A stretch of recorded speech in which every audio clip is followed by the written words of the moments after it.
Hello and welcome to the Naked Parent Podcast. My name's Chad Ratliff and I'm your host today. And on today's show, we're going to be talking about residential placement. For those of you who aren't there, you're going to want to know, you're going to want to hear this conversation because you're going to want to do some planning. But before I introduce you to our guest, let's share our community's preamble. Naked Parent Nation is a worldwide community of parents raising children with all kinds of needs. We come together to share our naked truths, support our fellow parents, and inspire the inner growth that each of us needs to build the life and family of our dreams. For the parents that are struggling, we want you to know that we will love you until you can love yourself. For your children, we pray and send power from our collective group. As we come to understand our divine nature, we realize that there's no need to feel sorry for ourselves, be angry, or feel lack. We come to understand that our feelings of limitation and separation are only in our minds. Through self-realization, we expand our consciousness so that the challenges that perplex us today dissolve one by one until we're able to see and experience gratitude and beauty in everything just as it is. We have the power to create any kind of life we want for ourselves and our families. We do this by living in the naked present moment, one day at a time. Esther and Jerry Hicks call it the science of deliberation. We call it the answer to all of our prayers. So on our show today, we have Denise Jordan. Let me tell you a little bit about her before we welcome her. She is a strong woman, a mom, an author, and a CEO. She has one son who's 19 years old and has autism. He currently resides in a residential placement facility, and she believes everything happens for a reason and that we're here to serve a purpose, and we all have a need to belong and be loved. Welcome to the show, Denise. Thank you so much, Chad. So good to We're, be here. we're so happy you called us from Brooklyn, New York. Thank you. And can you tell us a little bit about your son and when kind of it all started, when you noticed something seemed different than what you were expecting? Okay, so my son Nicholas, he's 19 years old. He was diagnosed at 18 months, but a few months before that, I mean, he's still my only child. He's my one and only child, so I didn't have anybody to compare him with.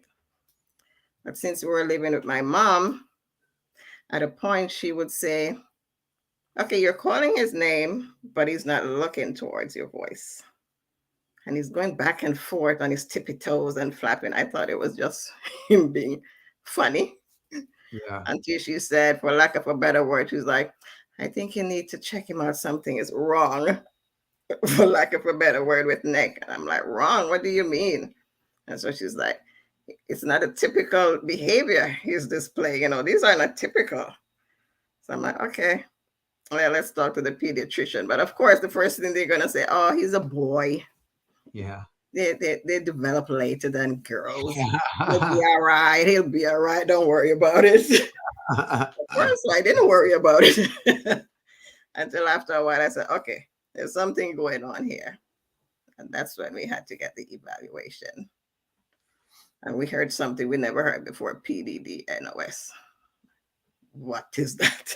What is Yeah. So that's where the journey started. What is that? The journey. PDNOS. Oh yeah, pervasive disorder. It's not Okay. otherwise specified. It's like they don't want to call it autism, but it is. Maybe because he's too young, they didn't want to just put a label on him. Okay. It might be different once he grows out of it. But after a while, at 3 or 4, then they start putting that label so you can get the different services for him. And then how did that how did that soak in for you? Oh my goodness. I mean, you have a child and you're thinking, woohoo, everything is going to be hunky dory. You start having goals and dreams that we're going to do this and we're going to do that. And to hear, okay, maybe he's not going to speak, or he's not going to have friends. And you're like, what? My child? Nah, nah, Mhm. nah, nah, not my child. Wow. Wow. Those are Because some, you're looking at other family members and you're like, why me? Why those are me? some Everybody moments. else has typical kids. Right. So how long did it take you to, for better lack of terms, sort of mourn the loss of the child you thought you were going to have? It didn't take long. You know why? Because I realized that he's gonna need help. And I was the one to get him the help he needs. So as soon as I realized that, I hit the road running. I said, okay, this is what I need. This is what I need. Let's get him into the appropriate setting. And it was so nice because there I met other moms and talk and laugh and. So I didn't want to like sit back and like, woe is me. Yeah, because he was such a cute, cuddly kid. And I'm like, oh my goodness. Oh Yeah. my goodness. Aw. So, how did his behaviors play out? Like, what was a difficult day? What did a difficult day in your household look like? A difficult day. I'm going back now to when he started puberty, put it like that. A difficult day would be getting up at 5 o'clock in the morning, dashing in the shower, like straight from bed to the shower, not able to get him out of the shower. And if he did get out of the shower and you're telling him to do something, he would be standing there frozen. Please don't, and you can't tell him anything because then he's gonna want to scratch you or reach out and bite you. So it's like that was on a daily basis. So now you have to be walking around on eggshells. And these are long days, 5, 6 in the morning until midnight. I'm like, there's no nap. He's like, he doesn't get tired. So you're just going all day long, just being on eggshells and in the anxiety and stressful mode. And that happened daily for a couple of months, Wow. And how daily. do you how do you take care of you? I can tell you this. Sometimes I just had to walk away, even to go for a walk, even to go stand by my another family member for a few hours, just to get out of that space and to just breathe, knowing after a few hours I'll be coming back to the same thing. But at a point, I have to realize I have to remove myself from the space because our autistic kids, for some reason, our child with autism, for some reason, they treat us differently. Maybe because we're mom to them or dad, but you could see them react differently with somebody else. And they'd be like, I don't see that. I don't see what you're talking about. But as soon as they get back with you, I'm like, okay, so what happened? It's like we're the trigger. For some reason, we're triggers to them because they can act one way with somebody and totally different with you. Yeah, Yeah, that's heavy. it is. Do you know Dawn Cotter Jenkins? Yes, yes, I do. Yeah, she thinks highly of you. Thank you, Dawn. She just wrote in. So day after day, long days, you have a very positive nature about you today. Did you have that then during those days? Not at all. Stress, worry, anxiety, no rest, no sleep. Just wondering what's going to happen. Will something change the next day? Can something please be different the next day? And I'm What like, do you oh my say? God, What do you that's say to those people that are in the middle of that stage in their life? uh, it's all about mindset. It's all about hoping because each day I get up, I hope for a better day and trusting that there's a purpose for all of this. And please, if you have to just walk away for a few minutes, walk away for a few hours, do it for your sanity. Yeah. It has to be done. This is like a lifelong journey, and we have to take care of ourselves because our kids, our children, they're gonna need us. So we better be good to, you Yeah. know. Did you do anything else to for self-care? Oh yes, I have an amazing support group, and the ladies and I go out all the time just to talk and laugh and have a meal and just to love upon ourselves because we know the job that we're doing, and Where'd it's you good meet to be in that supportive setting.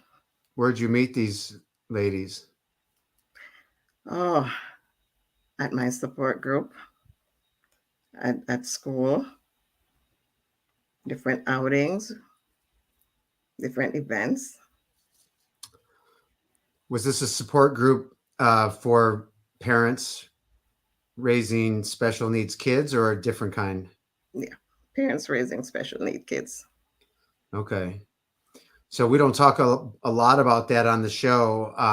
I've thrown it out there to start, um, at least in, a, a teleconference weekly meeting for those that need support. And if anybody, for the parents out there that are listening, write into the show and tell us if that's something that you think would be helpful in your life, and we'll establish a time and a place, because I'm so glad that you had that group, because I have never experienced the depth of loneliness being in the middle of that long day with nobody to turn to. I mean, the difference between that, nobody to turn to, and the people that you have to turn to is a big difference in life. So I'm happy that you Yeah, got yeah, that out there. yeah. I always say find that one person. There has to be one person who you could pick up the phone and call and scream, and they're not gonna be like, "Oh, you're overreacting." There has to be that one person. We Yeah, have a group of people, so I'm so blessed to have that. that's great. That's great. And then, um, did things change in junior high or high school? Did anything change, or was it similar throughout all the different grades? It changed during high school, and it changed so much that I'm trying everything. I'm like, okay, so maybe he needs a new setting. This setting isn't working for him, and it was the same thing in the new setting. And they were like, okay, maybe homeschooling will work. That didn't work either. So it really didn't get better. It's like things were piling on top of each other. He wasn't dropping a behavior, but behaviors were piling up on each other. Man, And I'm like, and that is why I wrote the book called Seeing Autism Through a Different Lens, because I'm talking to these other ladies and I'm like, are you seeing this with your child? And they'll be like, no, it's only teenage years. He'll get over it. I'm like, no, it's more than that. It's more than that, because I'm looking at different things. I'm seeing different kids and I'm like, yeah, this is different. What I'm seeing is different. You know, he needs more than the regular school. He needs so much more intensive monitoring and therapy and strategy. So I'm like, yeah, yeah. something has to change. Something has to change. And you said this to yourself when he was in high school? Yes, yes. At around 16 or so, it just became incredibly challenging. Incredibly challenging. And is that when you started the process to look into residential Yes. facilities? Can you tell us how that began and your first steps on that journey? Oh yes, definitely. We realized, once we realized, okay, he needs a different setting. Then it got the ball rolling, because in school they realized that he needed more than what was being offered there. At home he wasn't getting as much. So everybody had to be on that same page that says, okay, he needs a lot more supports. And that's when we had to do different evaluations, packets being sent out to different residential schools. We getting back feedback until we decided, okay, we got an offer. We went to see the space and we said, okay, maybe this is the place he needs to be. This might be able to help him. But that was the most difficult decision I have ever made, in my entire life. In my entire life. I mean, to hear that your child has autism and to know that now he has to be placed away from you because of these behaviors, it does something. If you're not strong enough in mind and body and spirit, if you're not taking care of yourself and telling yourself positive things, talking good to yourself and about yourself, it's going to be a rough journey. But because I have hope and I trust in the process and that there's a bigger purpose than this, I am able to move on. I am able to carry on. I got the chills for like 20 seconds. I personally face and definitely a weekly battle with others saying that I need to go there with one of my children. And, you know, I could feel the challenge that you were faced with. And how long has he been there now? This next month will be 2 years. Okay. Did he have to go to multiple places before you found the right place, or did you find it on the first try? Actually, when these packets, when they send out these packages, it just depends on where they have availability, where they have the space, and where you think he'll get the most help. So we went to one and we looked at it and we said, okay, let's try this one. And So how he's do you been there feel? 2 years. How do you feel about it? I mean, he's a ways away. I would love for him to be closer to home. And so that's what we're looking into right now. So I could see him more often. I know home, there's no place like home. And the more he sees us, I don't want him to lose that connection with us. Yeah. Whew. Heavy stuff. It is. It is. It is. That's why support is so important. Self-care is so important. Making yourself a priority. When you go on the airplane and they say put the mask on you first, that is no joke. You gotta Yeah. put the mask on yourself first. Yeah. Have you seen any changes in him over the last 2 years? Some of the behaviors have lessened, and that's because I say certain children will deal different with certain people. And it's like I've seen it when I speak to some other moms. They will tell me the same thing. They're like, okay, if I'm around my child, they become aggressive. But when they're away at someone else's, they seem fine. So I've seen the lessening of some of the challenging behaviors. I've seen those. So I'm thankful for that. So you feel, I mean, is it enough to feel like he's in the right place and you made the right decision? I believe at the time I did make the right decision. There's always room for improvement. So I'm always looking for that improvement. And that's why I wanted to bring him closer because I do believe there's room for improvement. Always is. And what happened for you in your household, in your life, when you made, after dealing with the emotions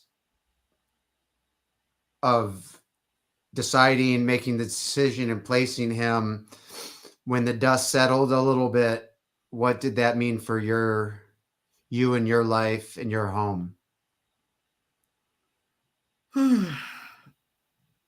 I can breathe. I am not in a state of uh, stress and fear every day. I can take care of myself really now. I can think about our future, what I want it to look like for us, and go out and create that future. Because of at some point, I definitely want him to be home and to feel safe and to feel happy and to be joyous and to do the stuff that he likes to do and to eat the way he likes to eat. So right now I can really focus on myself, and so I can focus on the entire family, of which he's an incredible part of, the best part. I need to do that for him. And now I can think and do that. So you plan on bringing him home? That is the plan. That is what I want for him. And if even not right now, at a point, so this is my dream. My dream is to be in the Bahamas on the beach because I know he loves the beach. So I want to create that for him. He's a person with a disability. It's like I'm not looking at him just as a disabled person. I'm not seeing him as a disability. I see him as a person who deserves all good things. And now I can create that. And does having help to give you the right amount of relief and everything, is that part of the picture in the Bahamas? Relief, of course. All of that has to be in the mix somehow. The support?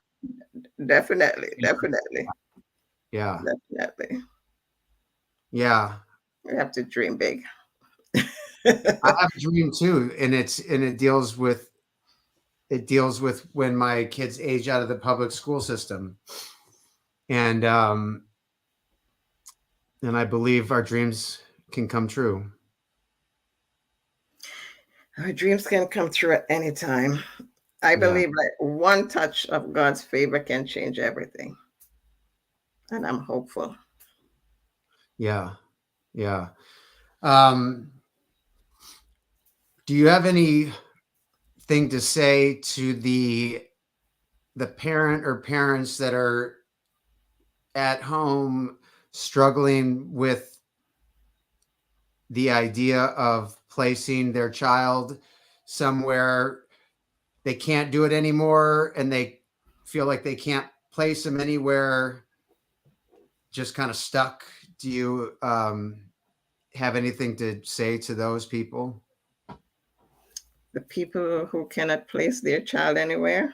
No, the people who are, they can't keep their child at home anymore, and they can't stand the thought of moving their child out of the home. Do you have Breathe, any wisdom for them? breathe.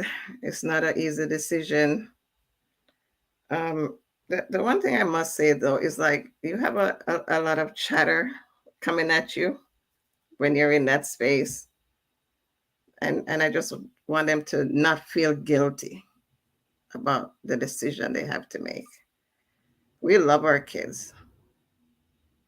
And if this is what we need to do in order for them to get the help they need, then by all means, go ahead and do so. It's not like it's a, abandonment or anything. Just make sure you keep in touch. Make sure they see you. Make sure they hear your voice. You got Um, this. You got this. It's not easy, but sometimes it's necessary. It's a very difficult decision, but sometimes it's a necessary decision. And sometimes it's a safety issue too. You know, it's a safety issue. yeah, yeah. Um, this conversation was heavier than other conversations I've had. It's one of my favorite conversations that I've had in recent past. So I want to thank you. Thank you I so want to much. thank you for sharing your heart and the challenges and your dream. Um, you've inspired me today, and I appreciate that. Thank And you. I just want to wish you and your family all the best. And maybe I'll see you in the Bahamas one day. I'm hoping to see you there, Chad. I thank you so much. It's so good to be here. And we Thank may you. check in down the road just to get an update if that's all right, and Please, just hear how things are going. please do. I would love Okay. that. Thank you so much. Thank you to Denise from Brooklyn. Have a good one. Thank you. Bye.